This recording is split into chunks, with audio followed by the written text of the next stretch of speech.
Talking me. You or me? You. Guys, Friday frenzy. We're coming into Christmas. If you want to move in by Christmas, the property market is up, down, left, right, sideways, everything. We're going to talk about, in summary, what the market's done the last week. It's been a big week.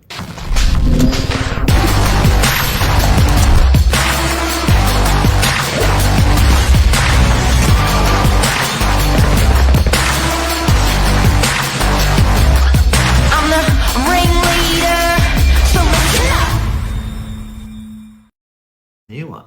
Ah, How are you? good. How are you out there, everyone? Great.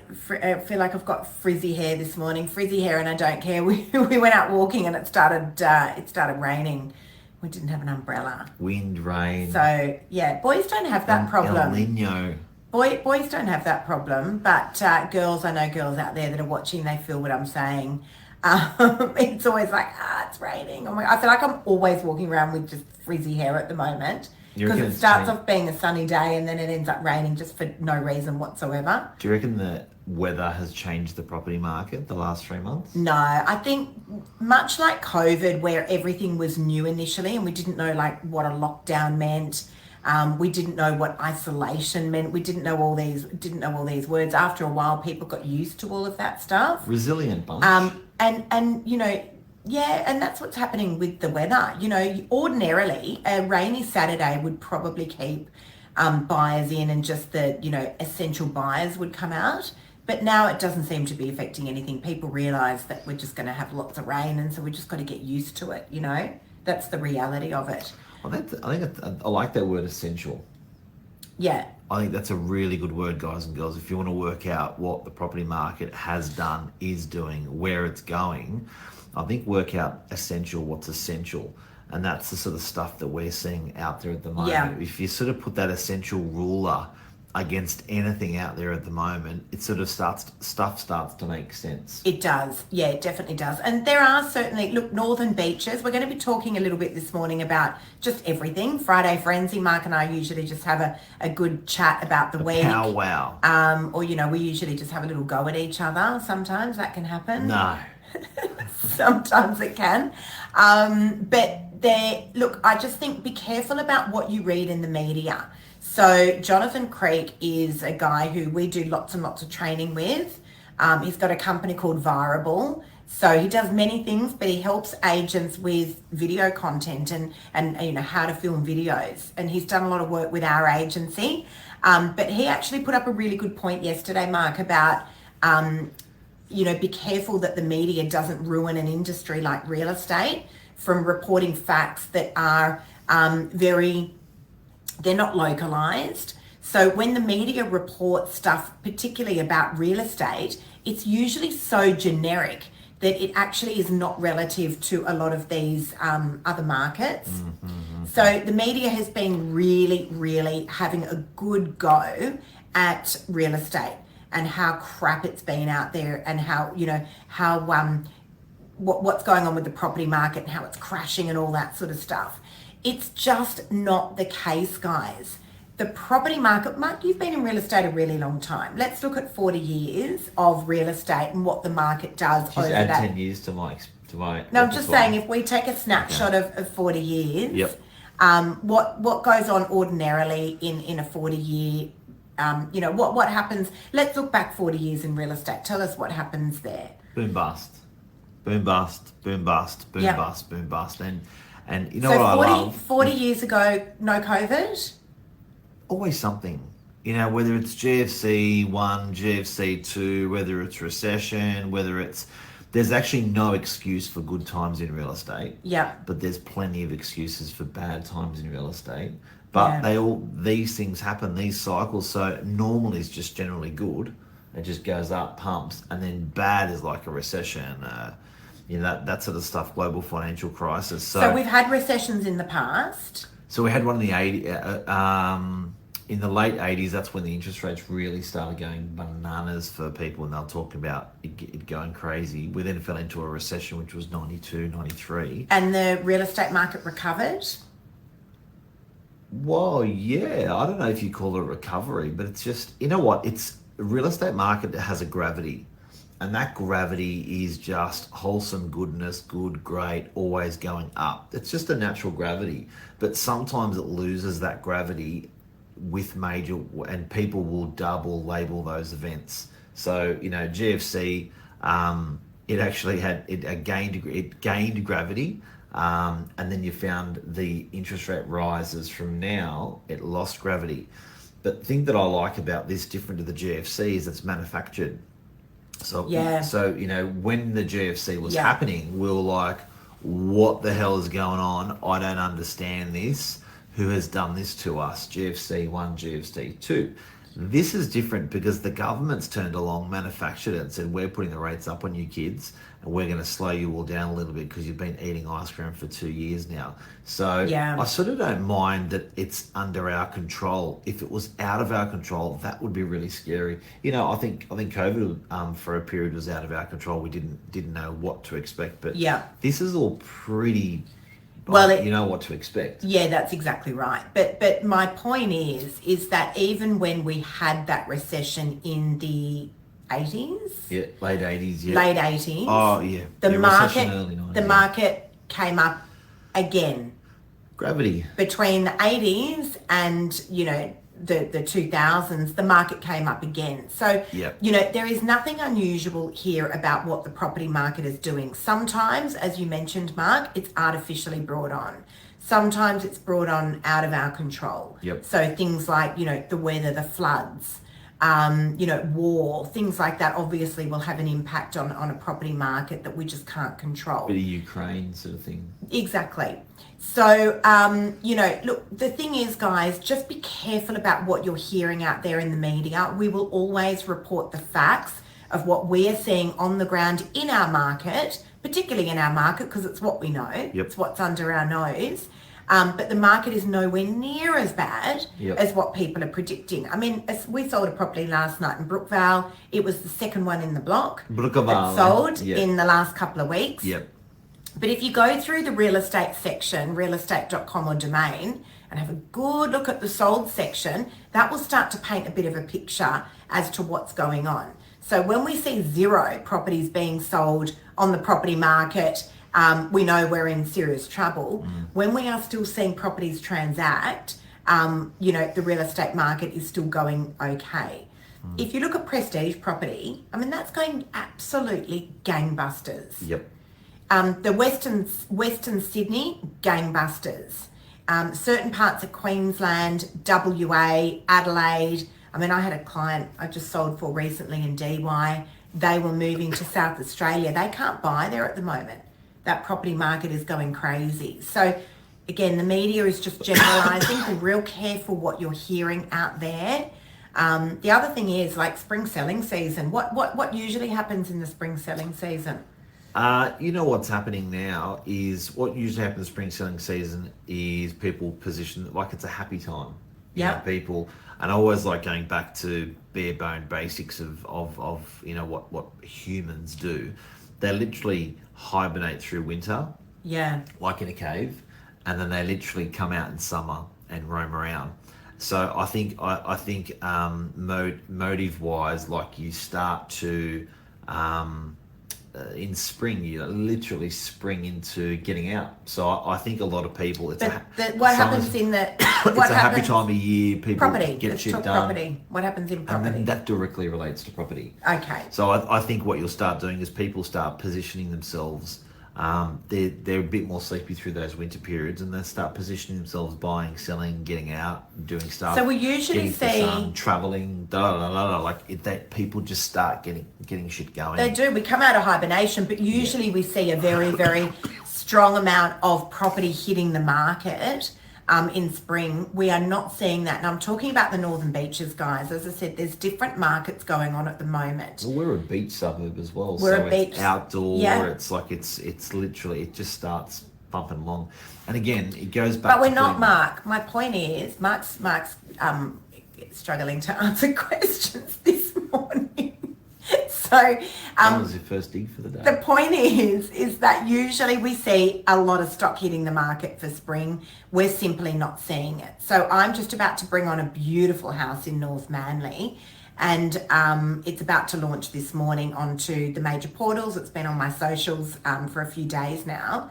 But I went on to have a look at the competition today, right now, just before we launch, and there's one house on the market in North Manly, one that I can find on realestate.com, which is just unbelievable. Yeah, and again, people are just sitting down, just I think there's a lot of, at the moment, people are just waiting.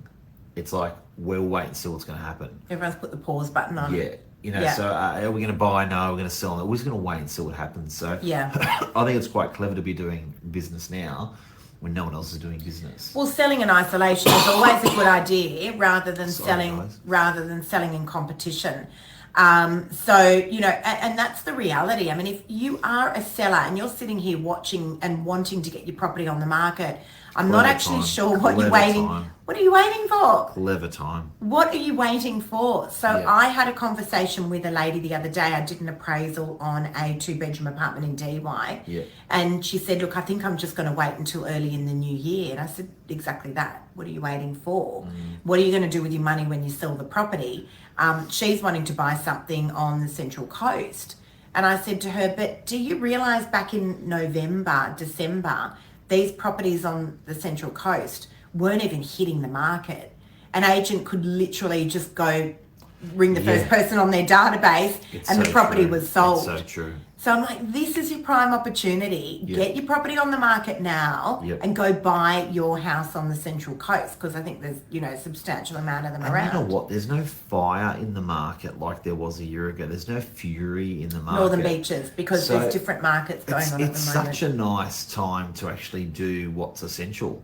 And I was having this discussion yesterday with a client saying, how good is it that you're not getting your fingers burnt when you're trying to buy? You can actually, you know, you're not being rushed with your finance. You're not being rushed with signing contracts. So it's just a little bit more of a market where it's an easier market to transact out and into the next property, which is a really clever time. Like, I felt sorry for people a year ago. Oh my God. But like, what are you guys waiting for? Like, buyers, listen, are you waiting for that roaring hot market where you've got to line up outside an open home? If it's essential, just get it done. No, but even bigger than that, because yesterday I did a social media video on pre-approvals. Yep. And like, be cautious, guys. If you've got those pre-approvals, I know we talked about it last week, but those pre-approvals are good for 12 weeks.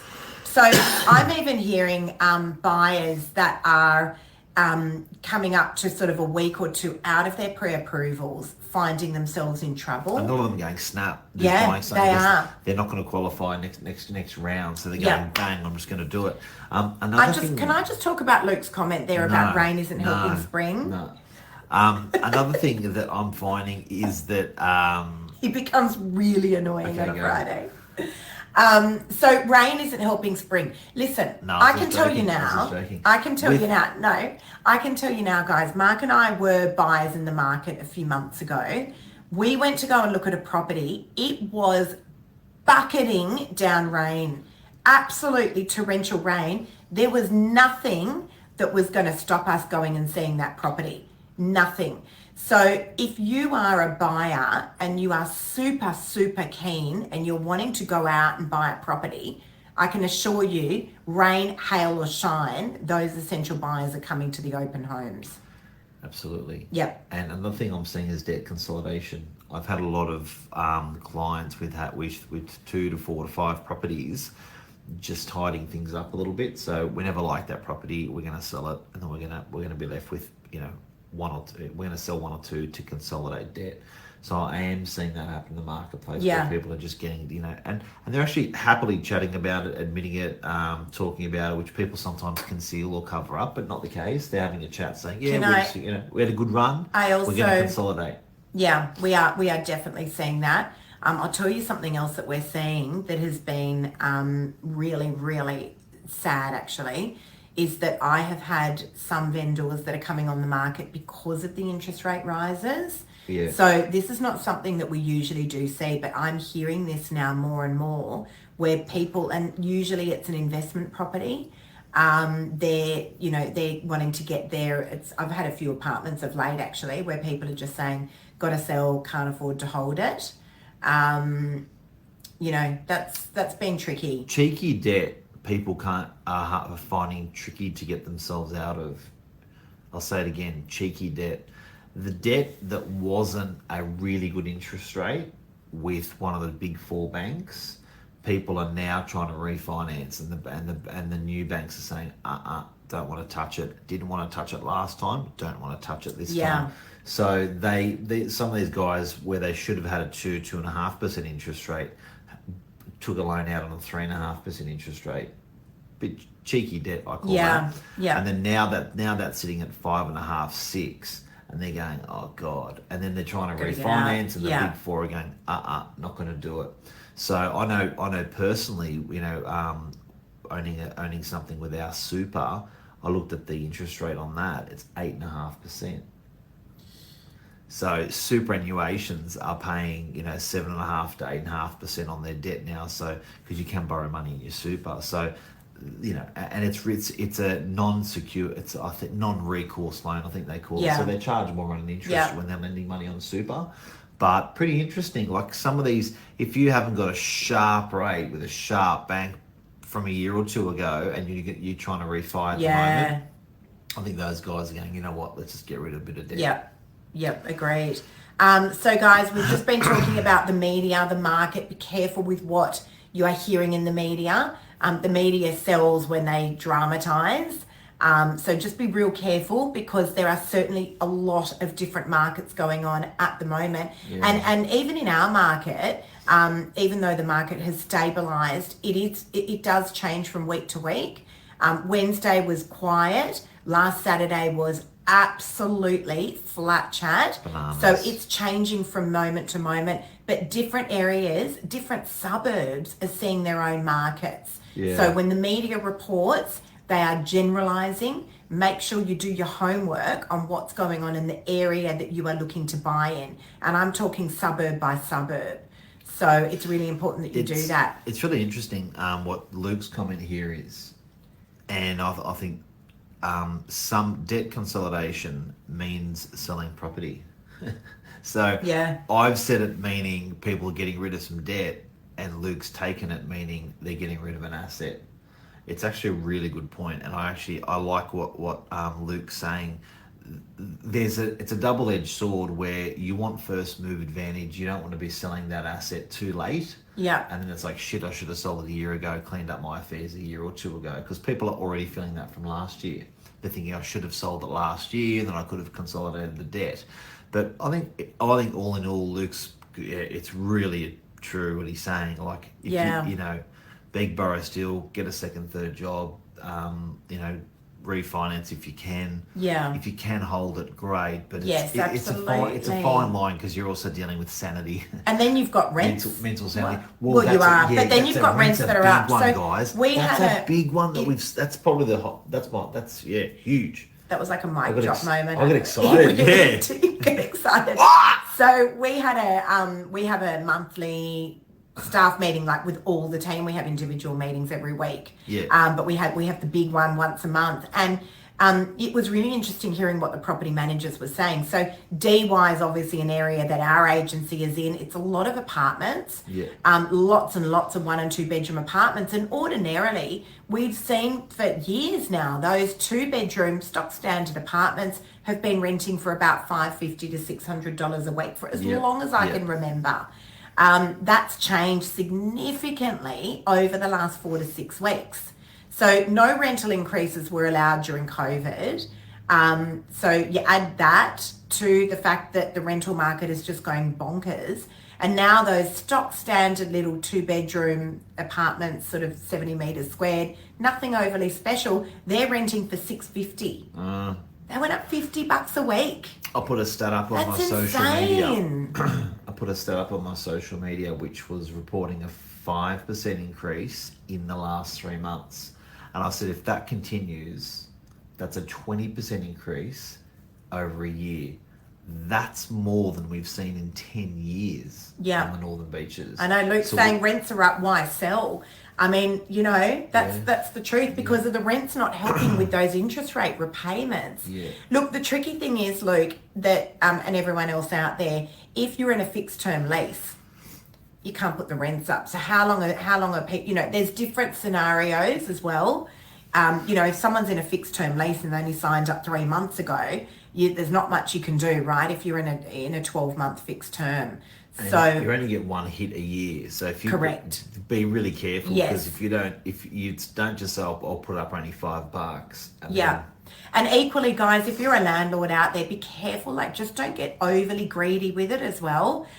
Because we had a situation that the property managers raised the other day in the meeting, where the landlord wanted to put the rent up significantly. Tenant moved out. Property's now been sitting vacant for the last few weeks. So if you amortize that out, it's, you know, just be careful. It's a bit of a balancing act as well. It's a bit of an art. It is. There's It's an a bit art. of an There's art. an art to it. Talk Hey, to I want to property talk manager. quickly, Mark, because I know we're Geez, coming we're up to way over time. time. We talked a lot. Jeez, Mark please. talked a lot this morning. He talked a lot. But I want to talk about tomorrow, a big auction that's taking place in Good Sydney. luck. Good luck. A beautiful property. You guys would have seen it all over our socials. Number 2 Riddell Street in Manly. It's one of the most iconic properties, certainly on the Northern Beaches, Yep. but right across Sydney. It's Yeah. attracted a lot of attention. Not necessarily, you know, millions and millions of buyers, but it has attracted a lot of attention in terms of buyer numbers. It's got to be up there with some of the biggest group numbers we've seen coming through a property ever. A couple of Saturdays ago, we had 150 buyers come through. Lots of people just fascinated with this property. That's more what it's been about. It is, and you know, if you look at these headlands across Sydney, there are specific homes that are specifically iconic on these headlands. Bondi has them. Bronte has them. There's these homes that you'd walk past or drive past and you look up and go, oh shit, that's incredible. Yeah, This is that home. it is. And a lot of people... For Manly, which is Bondi, Manly. But It is. We called it the Godfather, Manly's most iconic property. Yep. Yes, we are going to be live streaming it tomorrow, Luke. On Facebook, we'll be live streaming on all of our channels. So be sure to watch it. Look, you know, and I've been suggesting throughout the entire campaign, we've had no guide. You cannot put a guide on a property like that. Yeah. But we have been giving comparable sales of properties around the area that have been selling, and those comparables have ranged from sort of 13 mil up to 20-ish million.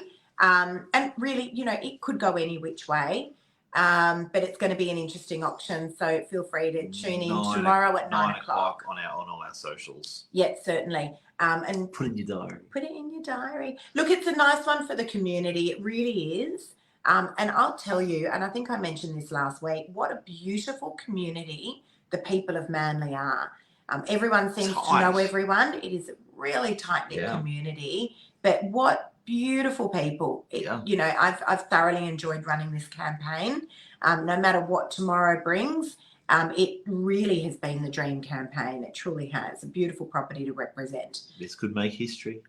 Let's see. Let's This could see. make history. As I said, it really, you know, it could go any which way tomorrow, but let's see how we go. Good luck to my beautiful vendors as well. And that's it, guys. Tune in tomorrow, as we said, 9 o'clock for that live auction at 2 Riddell Street in Manly. Thanks for listening. Thanks for watching. Thanks for talking. Hey, see you, everyone. Bye. Love you. Bye.